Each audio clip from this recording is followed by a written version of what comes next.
How a car engine works. The majority of people view an automobile as a vehicle they can fuel up and use to get from point A to point B. However, have you ever paused to consider how does it do that? That which propels it. Unless you already use an electric vehicle as your primary mode of transportation, the internal combustion engine, that noisy component beneath the hood, is what makes magic happen. How does an engine operate though? Hello, everyone, and welcome back to Cars Insider. Don't forget to subscribe to our channel for the latest updates on the car world and technologies related to automobiles. With that being said, let's get started. You already know how simple it is to start a car just by turning the key. But have you ever wondered what occurs within the engine? You give food to your body when it needs fuel. Gasoline is what you feed your car when it needs fuel. An automobile engine transforms the gas into motion, like how your body transforms food into energy. Some more recent vehicles, referred to as hybrids, also use electricity from batteries to aid in propulsion. Huge amounts of energy are released as expanding gas when you cause an explosion in a confined, small area, like a piston in an engine.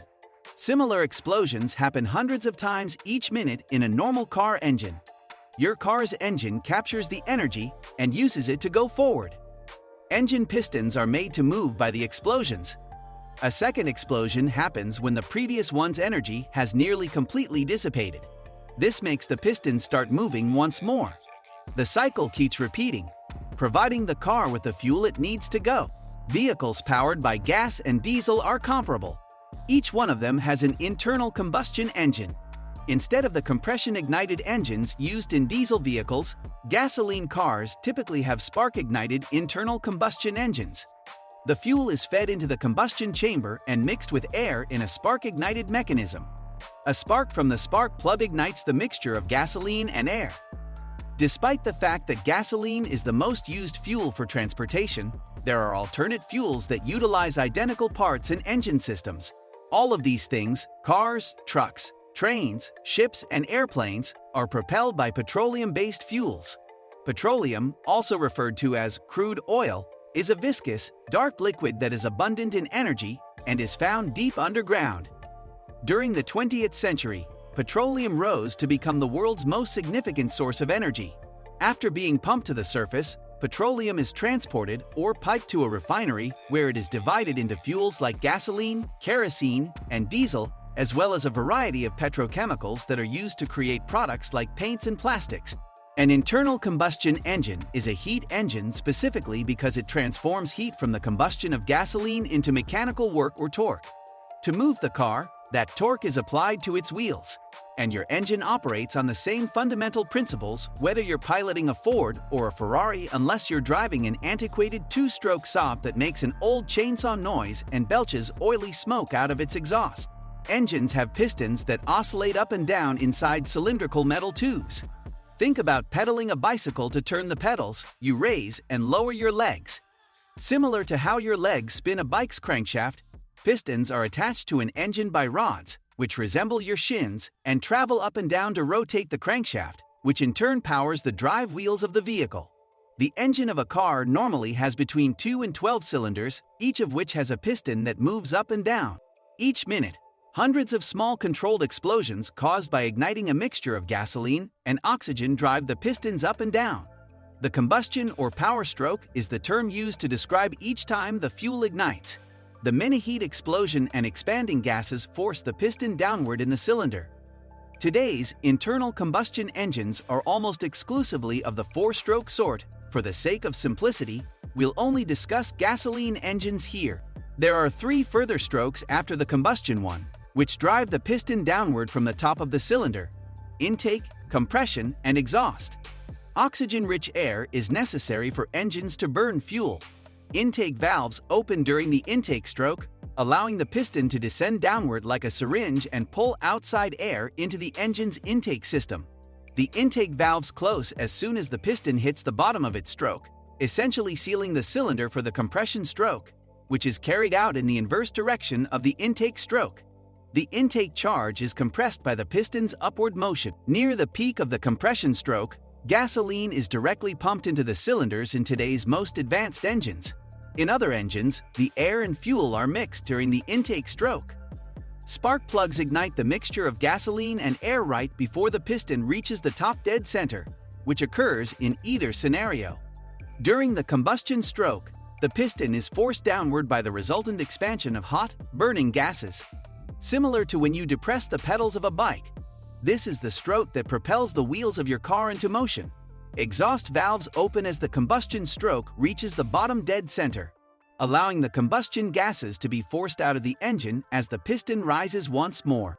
The exhaust valves close at the top dead center when the exhaust is released, continuing through the car's exhaust system before exiting the back of the vehicle, and the cycle repeats. The various cylinder cycles of a multi-cylinder vehicle engine are evenly spaced apart and offset from one another to prevent simultaneous combustion strokes and maintain the engine's balance and smoothness. However, not every engine is made the same. They come in a variety of sizes and forms. The majority of vehicle engines either combine two banks of inline cylinders into a V, as in a V6 or a V8, or arrange their cylinders in a straight line, like an inline 4. The combined volume of an engine's cylinders determines its size, or displacement, which is another way that engines are categorized.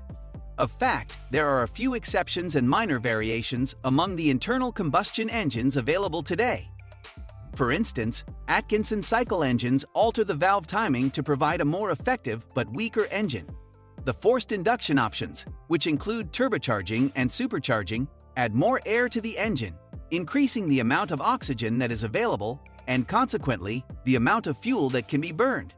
This results in more power when you need it and greater efficiency when you don't. Diesel engines accomplish this without the use of spark plugs. But as long as the engine is an internal combustion one, the fundamentals of how it operates to stay the same. More than 250 million highway vehicles in the U.S. rely on internal combustion engines because of their excellent durability and drivability. In addition to using gasoline or diesel, they can also use alternative or renewable fuels, example, natural gas, propane, biodiesel, or ethanol. Additionally, they can be coupled with plug-in hybrid electric systems to expand the range of hybrid electric vehicles or hybrid electric powertrains to improve fuel efficiency. The fundamental chemical process of releasing energy from a fuel and air mixture is the combustion, sometimes referred to as burning. In an internal combustion engine, ICE, the gasoline is ignited and burned inside the engine itself. The energy from the combustion is then partially converted into work by the engine. A stationary cylinder and a moving piston make up the engine. The piston is propelled by the expanding combustion gases, which turn the crankshaft.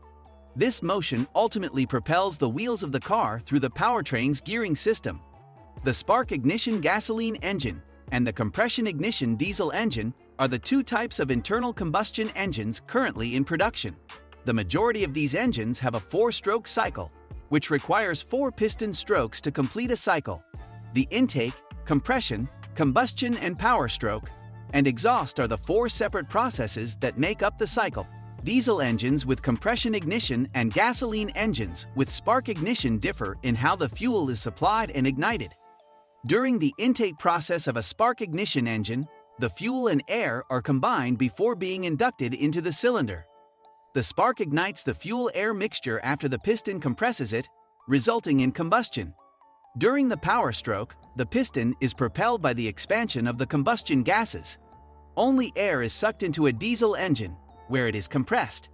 The gasoline is then sprayed into the heated, compressed air by diesel engines at an appropriate, calibrated rate, setting it ablaze. During the intake process of a spark ignition engine, the fuel and air are combined before being inducted into the cylinder. The spark ignites the fuel-air mixture after the piston compresses it, resulting in combustion. During the power stroke, the piston is propelled by the expansion of the combustion gases. Only air is sucked into a diesel engine, where it is compressed. The gasoline is then sprayed into the heated, compressed air by diesel engines at an appropriate, calibrated rate, setting it ablaze. So what do you think about this? And how cars will be developed in the future too? And will there be any source against this? Well, this brings us to the end of the video. If you enjoyed watching, do like this video. Don't forget to subscribe to the channel for more insightful content from us. We'll see you at the next one. Until then, peace.